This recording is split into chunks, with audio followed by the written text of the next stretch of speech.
Salut à tous, ici French the Collector, on se retrouve pour une nouvelle vidéo et aujourd'hui je vais vous faire la review de ce merveilleux château d'Alfea. Donc c'est un playset qui a été fait par Mattel, je sais même pas de quand il date, il doit dater de 2004-2005, je sais pas. Si vous le savez, dites-le moi en commentaire. Donc je l'ai acheté sur eBay pour 46 € livraison comprise depuis la Belgique, donc c'est vraiment un hyper bon prix je trouve.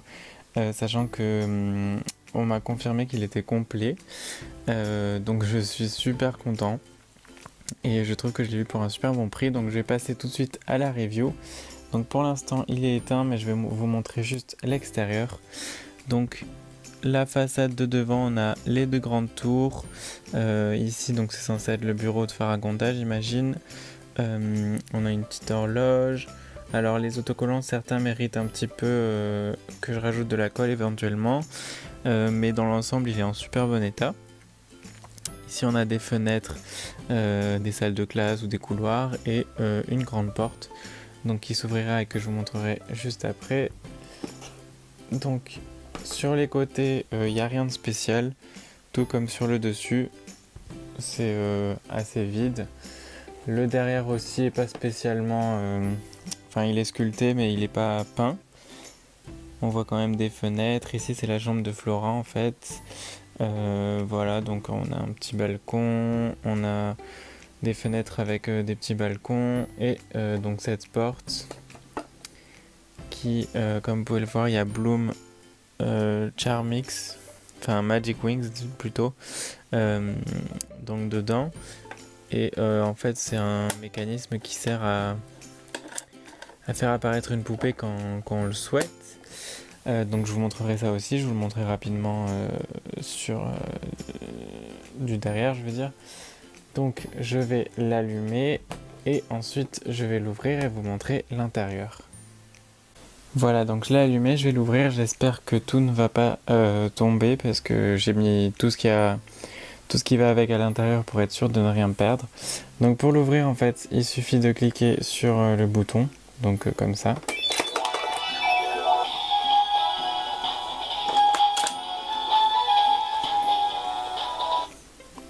Et donc il fait une petite musique. Comme j'avais peur, tout va tomber, donc on se retrouve tout de suite où j'aurai un petit peu rangé. Donc je vais vous faire la review de l'intérieur du château. Et ensuite je vous montrerai les figurines qui viennent avec le château. Donc on va commencer par la partie haute qui sont les chambres et la partie la plus intéressante je trouve. Donc ici on est dans la chambre de Tecna, donc comme vous pouvez voir la fenêtre donne sur l'extérieur. Tecna venait avec une petite figurine, donc un espèce de petit robot, donc plutôt mignon, qui fait rien de spécial. Ensuite sa chambre, donc il y a un miroir ici, un tapis en forme de puce électronique ou de système électronique et une petite étagère là pour mettre le robot. Son lit donc est rattaché à un espèce de cordon et il peut bouger. Donc on peut le tourner comme ceci et l'ouvrir pour qu'il soit un peu plus long et pour que Tecna puisse s'y coucher. Enfin, le dernier truc de sa chambre, donc cette espèce de commode miroir qui est en fait un tableau de commande si on appuie sur le bouton jaune.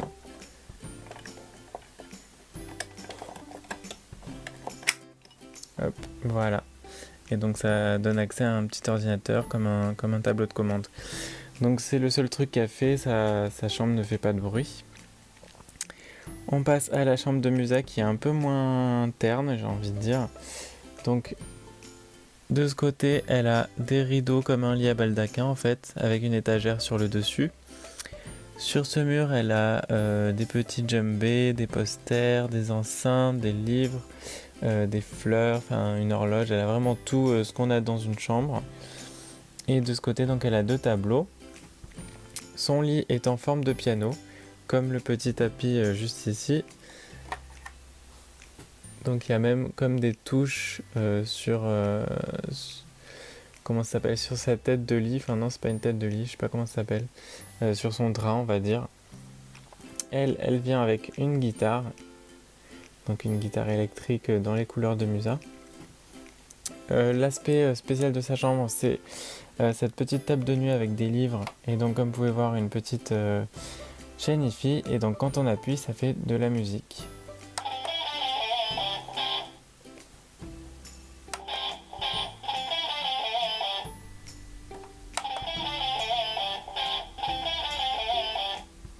Voilà, donc ça fait toujours la même mélodie mais pas forcément la même longueur ou le même refrain on va dire.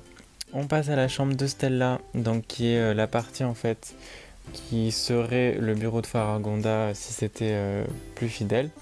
Alors du coup cette partie est assez lourde, ce qui fait que la chambre est un peu cachée, c'est très mineur et puis apparemment c'est sur tous les playsets, c'est un défaut de fabrication en gros.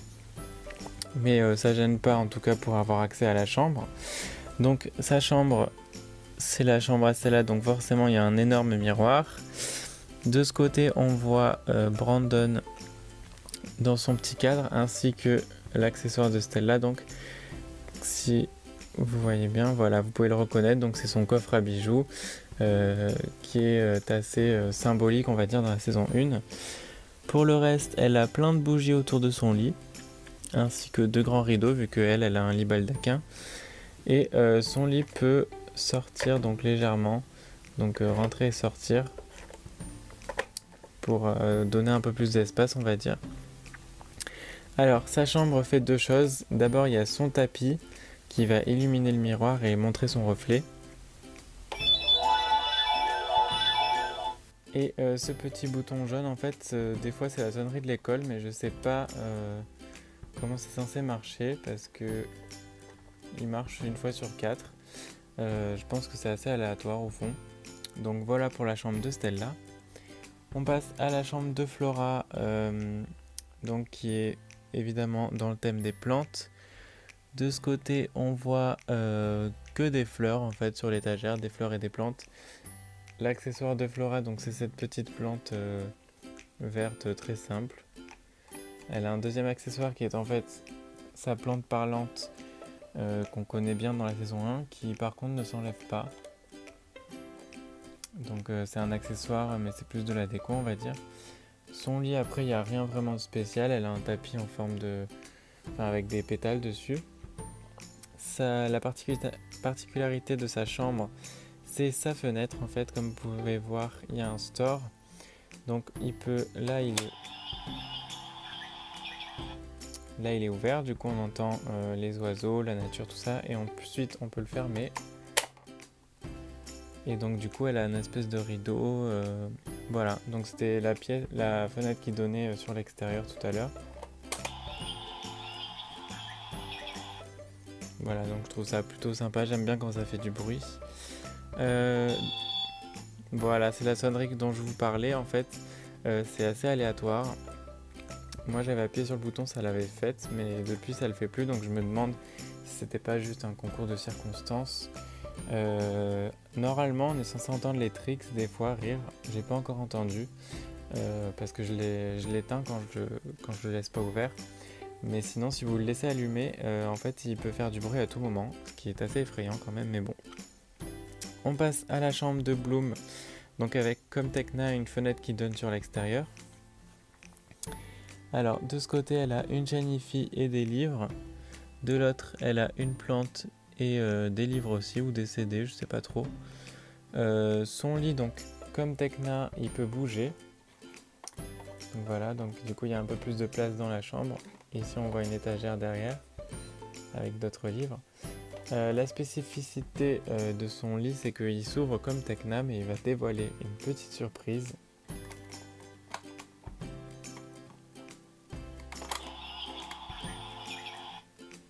Alors je sais pas pourquoi il a activé le son, ça n'a aucun rapport. Mais Kiko peut se cacher dans le lit puisque ici il y a un petit clip pour mettre notre petit ami Kiko.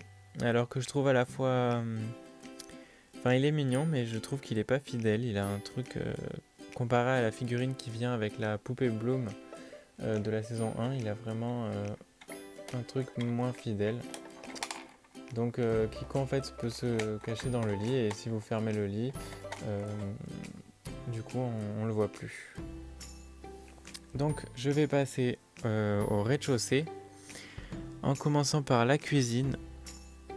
Donc c'est aussi un endroit qu'on voit dans la saison 1, il me semble, ou dans la saison 2, je sais plus, quand elles sont de corvée de ménage, non. Donc rien de spécial, rien d'extraordinaire pour cette pièce, c'est des autocollants avec des ustensiles de cuisine, des plantes, des casseroles, etc. Ici on a, alors je pense que c'est des fours, mais c'est vrai que c'est pas forcément évident, ou des micro-ondes, je sais pas. Donc en fait ça s'ouvre et ici il y a un poulet. Et ici donc il y a, je sais même pas ce que c'est. On dirait un taco et une tarte. Ça a l'air très bizarre.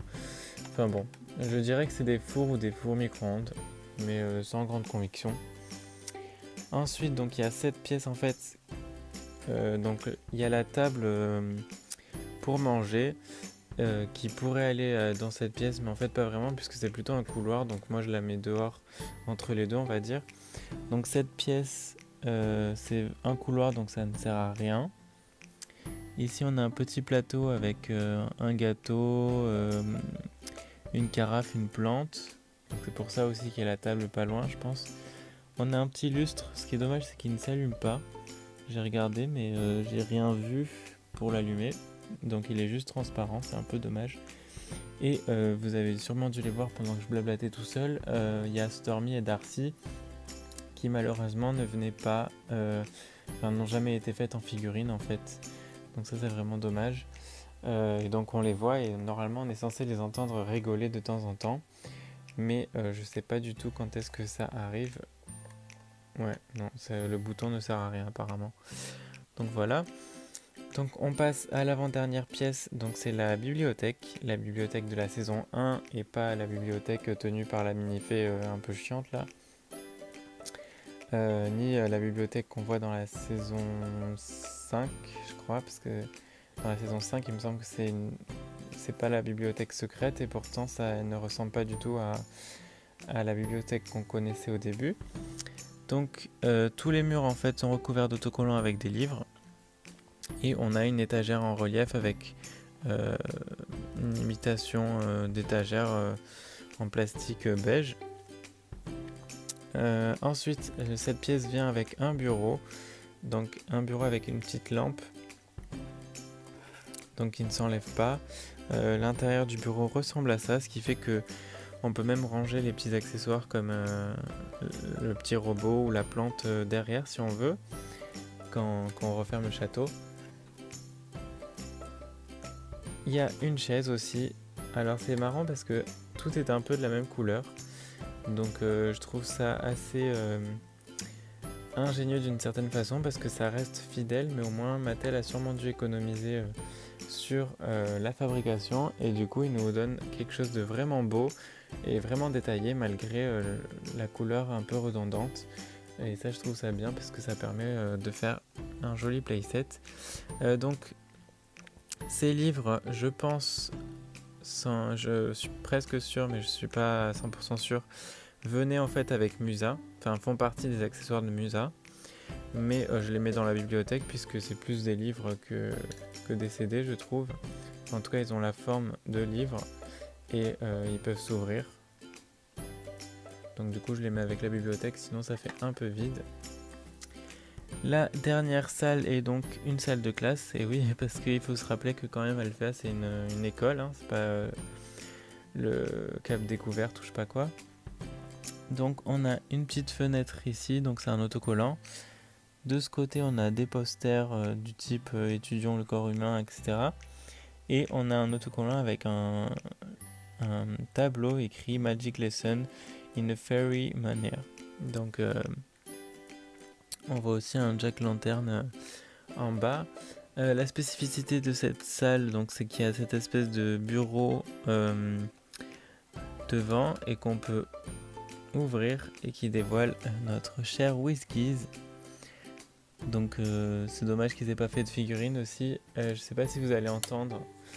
Mon chat est en train de quémander parce qu'il veut sortir. Je finis ma review, ok? Après je te fais sortir. Oui. Donc voilà, donc j'ai fini pour l'école et maintenant je vais vous parler des figurines, mais je vais d'abord laisser mon chat sortir le pauvre. Voilà, donc j'ai laissé sortir mon chat car je suis un bon samaritain. Et maintenant je vais vous montrer donc les figurines qui venaient avec ce playset. Ce n'est pas toutes les figurines disponibles dans la collection puisqu'elles existent aussi en version qu'on pouvait acheter séparément et qui étaient en version normale et transformée. Donc moi du coup j'ai que les versions normales, donc pas transformées. Et je vais vous les présenter. Alors, elles sont pas dans un état parfait, ça c'est sûr, elles ont des petites taches, des petits défauts, mais je suis quand même content de les avoir. Surtout étant donné le prix que j'ai payé et le fait que j'ai tous les petits accessoires qui venaient avec, je me dis au pire je chercherai à avoir les packs où elles étaient en version normale et version transformée, enfin j'essaierai, même s'ils sont assez chers. Je vais commencer par Bloom puisque c'est ma préférée. Donc là voici, donc toutes ces figurines sont à la fois fidèles et pas fidèles dans le sens où leurs visages sont... Enfin c'est tellement petit que je sais pas si on pourrait faire vraiment fidèle. Comme vous pouvez voir sur ses cheveux surtout et un peu sur ses bras, je trouve que sur ses jambes ça va. Donc il y a des... Soit c'est des couleurs en plus, soit c'est décoloré, donc la peinture qui s'enlève. Dans l'ensemble elle est quand même en bon état. Ça reste raisonnable je trouve. Après moi je sais pas, je pense pas y jouer avec.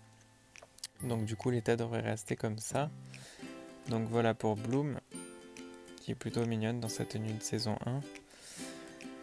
Je vais continuer dans le sens où on rencontre les personnages, j'ai envie de dire. Donc voici Stella. Donc il y a un petit air malicieux je trouve, qui va bien au personnage.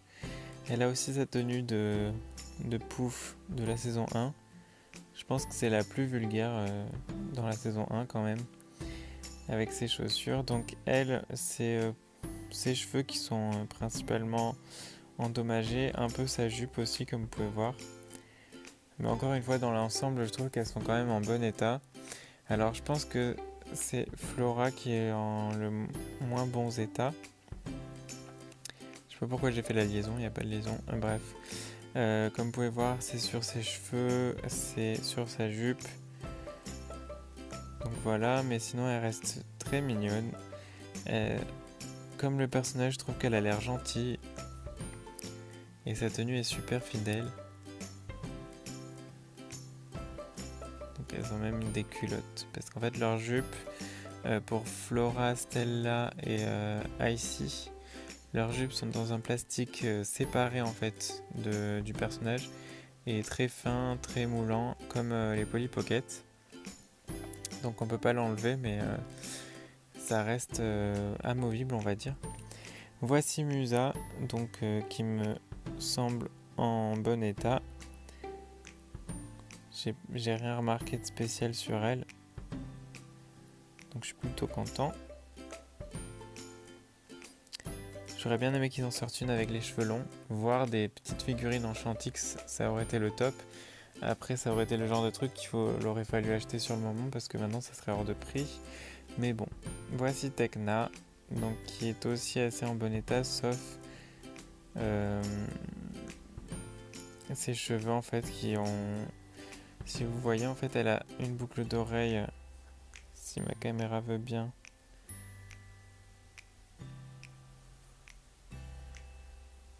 Elle a une boucle d'oreille bleue et je sais pas pourquoi ça s'est mis dans ses cheveux.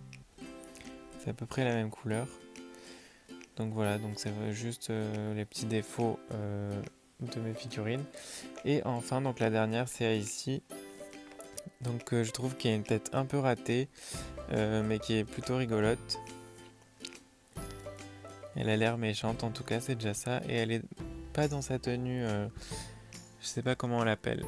Sa tenue bleue là, enfin celle-là en fait, la figurine juste à côté. Elle n'est pas dans sa tenue, mais elle est bien dans sa tenue casual, on va dire.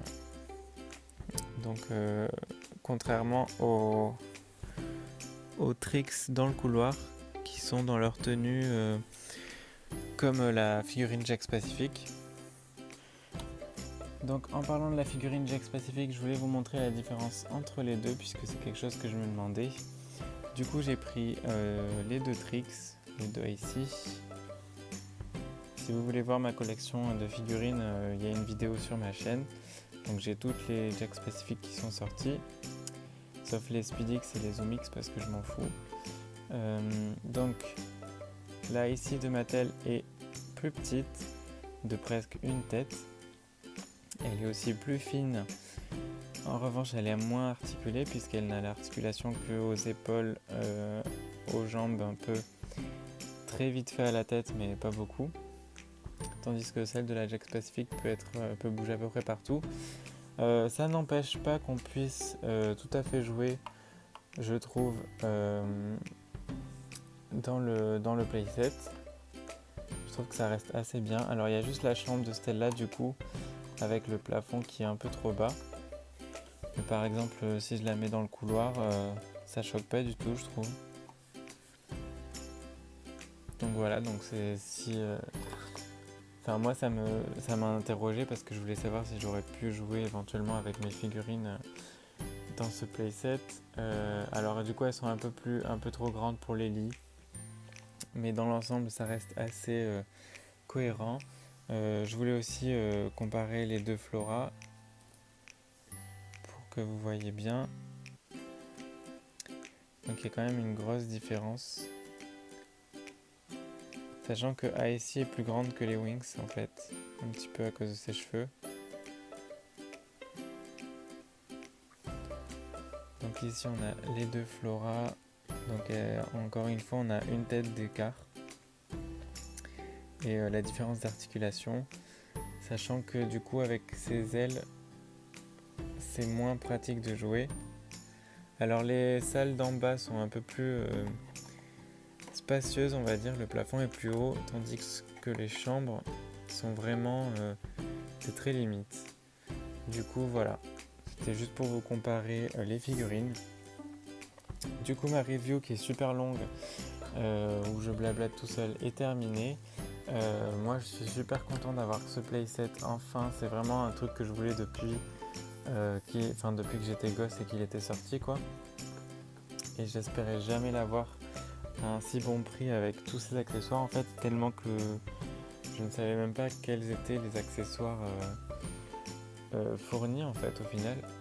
Du coup n'hésitez pas à vous abonner à ma chaîne pour plus de reviews. Vous pouvez aussi m'ajouter sur Facebook Alex Doll Collector pour être au courant de soit quand je sors une nouvelle vidéo, soit quand j'achète un truc, puisqu'il y a souvent un décalage entre les deux le temps que je fasse la review. Donc ça vous permet d'être un peu plus au courant en direct on va dire. Continuez à commenter mes vidéos, à vous abonner à ma chaîne et on se retrouve bientôt pour de nouvelles vidéos. Ciao ciao!